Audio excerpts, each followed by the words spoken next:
What's cracking, guys? Your boy Daniel here, and today I'm going to talk about what to do if you binge over the weekend. How should you respond?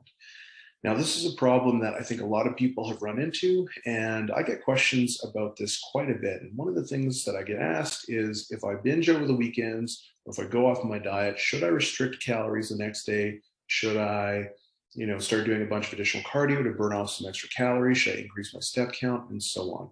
And they're trying to do this to compensate for the excessive calorie consumption the day before.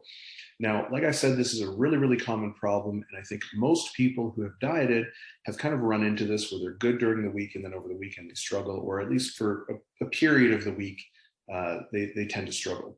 So the objectives of this video are going to be, first, give you some specifics on what you should do if that happens. We're going to talk about energy balance. We're going to talk about variables that are associated with dietary success. So if you're looking to get leaner, if you're looking to lose body fat, all of that stuff, these are the things that are positively correlated to dietary adherence, to getting leaner, to getting better results, and also sustaining those results over time. Then I'm going to give you some specific practical recommendations on what you can be doing for your own diet to actually improve adherence and address this issue, make sure that it happens less frequently. And if it does happen, it happens to less of a significant amount, so it doesn't knock you off too far. And then lastly, I'm actually going to walk you through a case study of a client that I have, that I currently have actually. I've been coaching for quite some time, and they came to me, and when they did come to me, they struggled with binging over the weekend quite a bit. And then I'm going to show you what we actually did, how that process looked, and how I actually tackled it, designed the intervention, and then how it actually turned out for them. So let's dive into it. Now, to answer the first question of, should you restrict calories the following day? Should you increase energy expenditure? The answer is no. We do not want to do that, because we want to avoid extremes. We don't want to be going through this back and forth, this yo-yo of, should I eat too much? And then, I'm going to restrict to compensate. That is a bad psychological kind of cycle to get caught up in. We want to make sure that we are sticking to the basics. We're just being really consistent. So if you fall off, just get right back on. Don't try and compensate. Just keep going forward. And you'll understand a little bit more why, because we're going to cover that in a little bit later in this video. But first, in order to kind of understand why it's so important to just jump back on and not go from one extreme to the other, we're going to cover a couple key fundamentals about getting leaner and how that process actually looks. So let's talk a little bit about energy balance. Now, energy balance is generally looked at in a 24-hour period. So how many calories do you eat in one day? But it's also cumulative, which means that if we extend that timeline out for the week, how much energy are you actually consuming in a week? Now, this is really important, because a lot of the times people will diet, they'll be on point Monday through Friday, they'll be perfect. And then the weekend comes around, and all of a sudden they eat, in excess of their calorie needs, and they undo a lot of the benefit. So it's really important, because a lot of the times people will look at it and say, well, I've eaten well 5 days of the week, and only 2 days of the week did I actually eat off my diet. Therefore, I'm doing way more good than bad, so I should still be getting results. But that's not quite how it works. The effects are cumulative, as well as just within a 24-hour period. So to kind of demonstrate this point, let's say you're putting yourself, again, for simplicity's sake, just because I'm not very good at math, you're putting yourself in a 100-calorie deficit per day, and you do that Monday through Friday. So you've accumulated a 500-calorie deficit by the time Saturday rolls around. But on Saturday, you go out with your friends, you have, some cheeseburgers and some drinks and whatever it is that you're going to have, and you completely obliterate that 500-calorie deficit. So even though you put in all that work, guess what? It doesn't matter, because at the end of the week, you put yourself in either a surplus, or you've maintained energy balance. You're not going to actually drop any of that body fat that you were hoping to accomplish. So you've neutralized your deficit for the entire week. And this is really, really annoying, because you're putting in a lot of work. If you're not dieting and you're just maintaining your body weight, you're putting in zero effort. But now all of a sudden, if you're dieting and you're dieting for most of the week, well, now you're putting in effort 5 days out of 7. And to see zero results from that is super demoralizing. It's really frustrating. It's a lot of work, and it's just really annoying. It's going to kind of make you feel defeated, make you feel like a failure. At least it's how a lot of people experience it. And it's just not a very good cycle, especially psychologically, to be going through. Definitely diminishes self-efficacy and self-confidence, or at least it can for a lot of people. So let's talk a little bit about some of the predictors of dietary success. Okay, and this is going to be where we start talking about what you can actually do in order to start seeing better results and overcoming some of these hurdles with diets, especially on the weekend binge. Now, it's really important to understand that all dietary interventions are predicated on adherence. So what this means is that it doesn't matter if you have the most optimal, scientifically sound, excuse me, diet. If you can't adhere to it, it's not going to work. It's certainly not going to be a sustainable approach for you. So you need to make sure that whatever it is that you do, it's a sustainable approach. So is the intervention scaled appropriately? Is the intervention selected appropriately? If you're someone who is very, very experienced with dieting, maybe you can just jump right into a diet and handle a calorie and carbohydrate cycling approach. Maybe you can adopt a nutrient timing strategy, have your supplements all on point, your hydration, everything is just perfect. For the vast majority of people, though, that's just not the case. If you've never dieted before and I give you something like that, you're probably not going to be able to manage it. It's very hard to balance in your lifestyle, and you're probably going to start slowly slipping and eventually fail and get demoralized and quit, which is what happens to most people. So what we can do is we can avoid a lot of that by giving you something that's actually scaled to your ability. So if you've never dieted before, maybe that's just too much. Maybe we just start by saying, hey, you know what? I just want you to start by tracking your food intake. I just want you to write it down in a journal, or if you have an app, you can track it in your app. I don't even care what you're eating. I just want to create some awareness around what it is that you're eating. Now, a lot of the time, something as simple as just tracking without any additional instructions will help people lose weight right off the bat. Why? Because now they're paying more attention to what they're actually eating. They start typically making better choices and avoiding some of those choices that are probably not so productive for their actual body composition goals. Now, that is without any prompting whatsoever, and that happens in the vast majority of cases. So did we give them a very complex strategy? No, we just said track, right? That's just building up awareness. That's something that's scaled to their level as a beginner, and that's something that's going to help them get started. Maybe the next step was to start increasing the protein intake slowly. Maybe, they're at 140 and they need to be at 200. Maybe we only bump it up from 140 to 160. We don't need to make that huge jump right off the bat. We're just going to start chipping away at it. And over time, eventually we'll get up to be where we need to be. And then we'll start moving on to the next thing and the next thing and the next thing. We're just building slowly. Okay.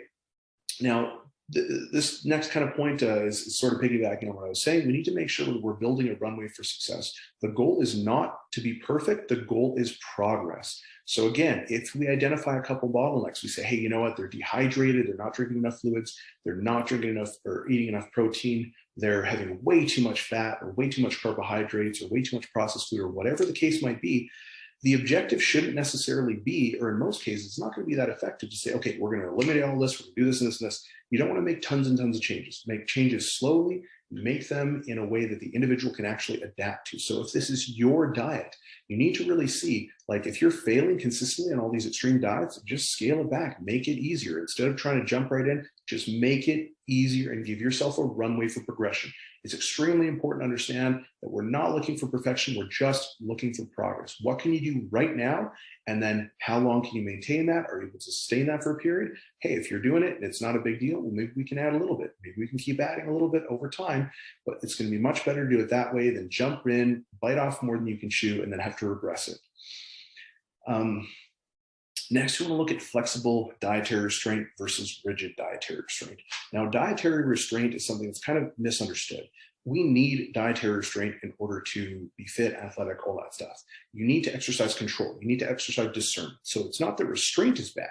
It's that there's different types of restraint. And the research has identified flexible and rigid dietary restraint. So flexible restraint would be you're dieting and let's say you go to a party or something like that, like you're at a wedding. Okay, well, how can you still stick to your diet, or at least stick to your diet reasonably well, while being in a new environment where you don't necessarily have optimal control of your food or your social surroundings or anything like that? Well, you can say, hey, you know what? Instead of drinking a bunch of booze, I'm going to have, let's say, one drink and then one drink of water. So for every one drink I have, like, let's say, champagne or beer or whatever, I'm going to have 16 ounces of just plain water. And that's going to, make a big dent in terms of what you can actually drink on the night. Maybe you're going to say, I'm going to, prioritize eating tons of veggies and lean protein. And then once I fill up on that, I can have whatever I want. I can, have some cake, I can have this, I can have that. But first, I'm going to prioritize this stuff. And doing little things like that is going to allow you to be a little bit more flexible, still allow you some control over your diet while still kind of minimizing some of the, or most of the negative consequences you'll get from going off your diet or not necessarily tracking as accurately as you normally would and things like that. So it's a little bit more flexibility involved. Whereas rigid restraint is, I'm at this wedding, I can't track any of my food, so I'm just not going to eat, right? Or, whatever it might be. There's just a lot less flexibility. You're not able to adapt to different scenarios as easily. So typically that's associated with dietary failure, whereas flexible dietary restraint is associated a little bit more with dietary success. And then one other thing we have to talk about is dichotomous thinking. Dichotomous thinking is thinking in terms of black and white. So these foods are good, these foods are bad. If you fail in your diet, you're just a failure. It's not just a blip, you're a failure. Like these really extreme kind of polarized views. There is no sort of middle ground. There is no gray area for discussion or nuance. It's just good, bad, black, white, yes, no. And dichotomous thinking is also strongly associated, and it's a predictor of dietary failure, right? So again, if we have someone who is really extreme, and this goes back to the initial point of, should you restrict calories to compensate after a binge? No, probably not, because that's jumping from one extreme to another. That's a sort of dichotomous style of behavior. Whereas if we do go overboard over the weekend, it's probably just gonna be better to get back into the routine, get right back on track instead of trying to compensate, because then you're just gonna be in this sort of tug of war of bad behaviors, right? So these are some things that we want to avoid. We want to sort of prioritize and encourage flexible restraint while sort of discouraging and being very aware and cautious about rigid thinking, about dichotomous style thinking and rigid restraint. Now, 3 behaviors that are really strongly associated with dietary success, so both losing weight as well as long-term weight loss maintenance, are regular physical activity, some sort of nutritional intervention, and consistent and frequent weight monitoring. Now, monitoring your weight could be once a week, it could be a couple times a week, it could be every single day. It really is just going to depend on you and what you find to be the most beneficial. Nutritional intervention, again, very, very broad. And so what that essentially means is that if you can adhere to it, if it's a good fit for you, if the intervention makes sense for both your goals as well as something you can actually stick to, and it's something you can enjoy, and it's something you can do for a long period of time, that's probably going to be a pretty good intervention, even though it's not necessarily scientifically optimal for you. So we're looking for what you can stick to over what's optimal. And then we can slowly make progress and make changes to kind of head in that direction of optimality. But adherence is by and large going to be the most important thing. Then from an exercise standpoint, making sure that you're doing resistance training. Now you can exercise by playing sports, by going outside and joining all these rec leagues and doing things like that. And that is fantastic. I think if you want to just get in general shape, that is an excellent way to do things. But if you're concerned with preserving your muscularity, if you're concerned with getting really jacked and getting really lean and strong, you do want to do resistance training. And that is going to be something that's really important for preserving muscle mass, because mechanical tension is required to preserve muscle mass. Now, let's go over some practical recommendations as well. Now, if you were binging over the weekend or, at some period during the week, the biggest thing, like we already said, is just to get back on track. We want to avoid going from one extreme to another. We want to avoid that dichotomous sort of paradigm, that dichotomous behavior of jumping from one extreme to another. We want to make sure that we can just stick with our routines, and over time, those routines are going to make sure we can kind of dampen those extremes. Instead of swinging from one end of the spectrum to another, it's going to sort of shrink down those swings, and so they're a little bit more manageable. If you do go off, you're not going off by that much, and you're able to manage things a whole lot more effectively. That's going to help reduce the frequency and the magnitude of those swings and binges over time. And like I said earlier, we're looking for progress, not necessarily perfection. If we can start chipping away at our goals, sure, it might not be exactly where we want to be, but over time, we can definitely get there with practice and consistency. But adherence has to be the key fundamental thing that we're focusing on and prioritizing. We want to make sure we also identify incentives for weekend binging and adjust points of friction. So for instance, a lot of the times when we go out, a huge incentive is social interactions. Being out with your friends, having fun, experiencing food. Food is a really important social adhesion, right? Or maybe that's not the right word. Essentially, food brings us together. We break bread, we have dinners on Christmas and holidays, we go out for dinner with friends, we celebrate our birthdays by going out for drinks and doing things like that. So it's a really, really important social lubricant. It's a great way to just interact with people and kind of bond. So removing those things, it may not necessarily be the best way to actually adhere to your diet, because it may impact your quality of life. Now, these are things that you're going to have to decide. What trade-offs are you willing to make? What is beneficial for you versus what is something that's sustainable for you, that's going to significantly improve your quality of life? Those are things you're going to have to decide for yourself. But being able to identify those incentives is really important, because if you enjoy the social aspect of going out and eating and having drinks or whatever, well, there's probably a lot of different strategies you can do. One example might be, if you know that you're going to go out to eat at a restaurant, you can go out and have a big meal before you go out, right? So you're still sticking to your diet. You're less likely to overeat because you're already full. You're not going to really be craving things. You might still decide to eat out, but it's probably going to reduce the amount of negative impact it's going to have because you've already eaten a lot of your calories beforehand, okay? So you're less likely to go overboard. You could make sure that you're having, a big glass of water for every, let's say, beer you have. So you're going to be kind of offsetting some of that because you're just not going to be able to drink as much. So there's a lot of different things that you can do. You can kind of increase the points of friction between you and the unproductive behaviors and decrease or minimize the points of friction between you and the productive behaviors. So as I said earlier, making sure that maybe you eat before you go out, making sure that maybe you talk to your friends, do all these different things. So there's a variety of different things and tactics you can actually do. But you want to make sure that you can identify what those incentives are. Are you bored? Like sometimes people eat when they're bored. Right? So, hey, maybe get a hobby, maybe do something that's going to eliminate or remove that incentive because you're not bored anymore, so you don't need to do it. People sometimes eat when they're stressed out or they're overworked or they're tired or whatever. So if we can remove some of those incentives, if we can reduce stress, if you can make sure you're getting better sleep, we reduce and we remove a lot of those incentives to actually overeat and binge, whether it's over the weekends or during the week or whatever it might be, okay?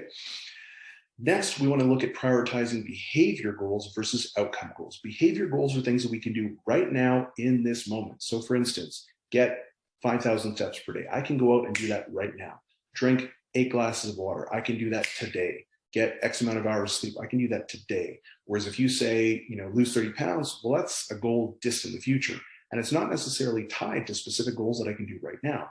Like, yes, we can say, oh, it's going to take diet, exercise, this, that, and the other, but it's not specific enough. If we can get really, really specific and really detailed with behavior-based goals, that's ultimately going to stack up and lead to the outcome goals that we want. But we have to stay focused on those behaviors so we can be consistent and drive those results over time through consistency. Plus, when you look at the end of the week and you look at all the check boxes, you're like, man, I did this, I did this, I did this. I'm killing it. If I just keep doing this, I'm just going to get to my goal. It's going to happen. It has to, right?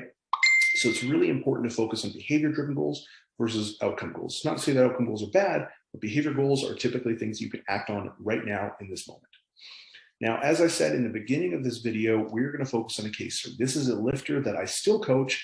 I've been coaching them for about 1.5 years. And when they first came to me, they struggled with this exact same thing. So they were restricting calories during the week and they binged on the weekends. Now, this is not someone who is like new to dieting. This is not someone who is out of shape or weak. This is an incredibly strong athlete. They're an international elite athlete. So very, very high level power lifter. They're very, very lean, fantastic shape. But this was something that was affecting their performance. It was affecting their psychology because they were constantly going through these cycles of binge and restriction and binge and restriction. So it really affected their quality of life. It reduced their self-efficacy, their confidence. It reduced their sense of control that they had and the autonomy over their life. So it's something that was a big point of stress for this individual, and they wanted to correct that. They also didn't feel very good because their energy was would fluctuate so much because of these kind of binge and restriction cycles, okay? So the reason I say that is because it's not just something that affects people who are just obese or overweight or, who don't have dedication or whatever. This individual is very, very dedicated, but they still struggle with it. These are practical problems that a lot of people experience.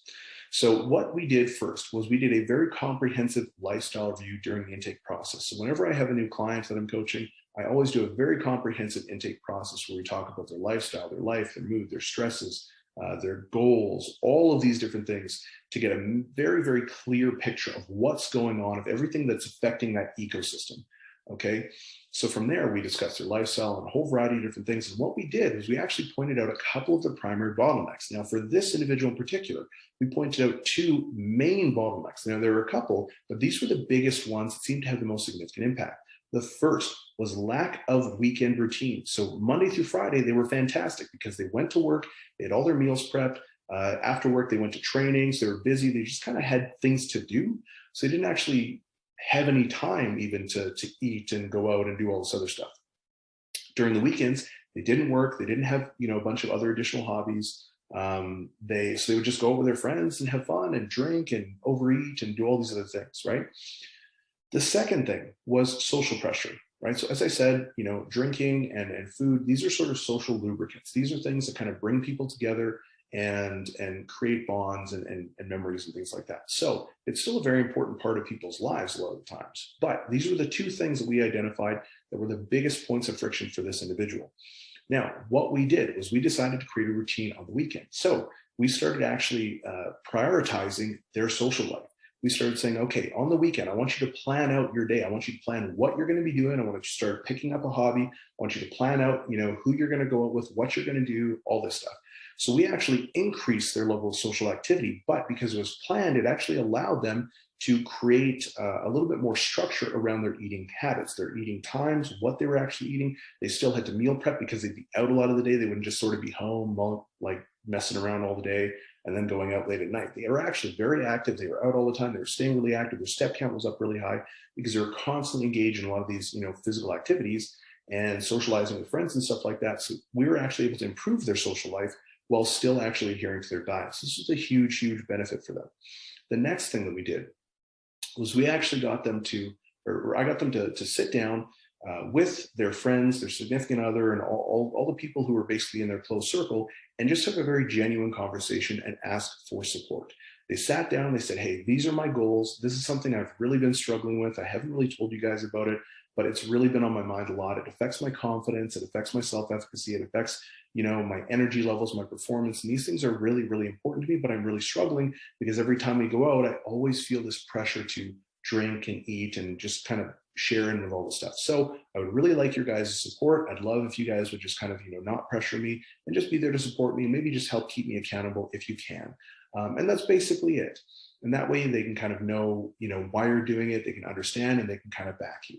Now, I have never really run into a situation where, I've had a client or someone like that sit down with their significant other or friends or whatever, and they didn't get support. I've never had that happen. I'm sure it has happened, but in the vast majority of cases, if you just sit down and have an honest conversation, say, hey, you know what, I need your help. It's really important to me. The vast majority of people are going to be like, you know what, no problem. I can totally understand that. And they're going to respect that. Now, that's a really, really important thing for this client in particular.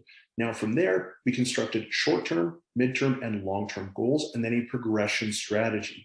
So we said, okay, this is what we're going to do. This is how we're going to tackle these problems. For this particular individual, what we did was we said, hey, if you're going to go out with your friends, I want you to eat a meal beforehand. I want you to plan your social life out beforehand so you actually know what you're going to be doing on those days. You can plan ahead and still have your meal prepped and then bring them with you and do whatever. You can still go out and eat with your friends, but you can kind of do it in a way that's not necessarily going to throw you off your diet so much. We made sure that every time they went out and drank, I already gave the example earlier actually, was every time they had a beer, they also had to drink 16 fluid ounces of water. So that limited the amount of alcoholic beverages they could have, so it reduced their total calorie count. It also kept them hydrated so they didn't get hungover the next day, so it was kind of a double bonus for them. So a lot of different things that we were doing, and these are all actionable steps they can do right now in this moment. They were behavior-based goals. So the next thing that we did was we tracked and prioritized behavior-based goals over outcomes. We set out an actual strategy and they had to check them off the list every single day. Now, at the end of the week, we would look and we'd say, hey, what are you really struggling with? And we'd start seeing specific things come up over and over and over again. And we decided, hey, is this going to be something that we actually need to do, or should we just ditch it and maybe alter it? And so we started tweaking the behavior slowly over time, and week after week, they started getting better and better and better. And eventually they were just like 100% on point. So the outcome for this particular individual was after a couple of months of this, they were 100% on point. They didn't struggle when they went out. They were still able to have a great social life. In fact, their social life improved.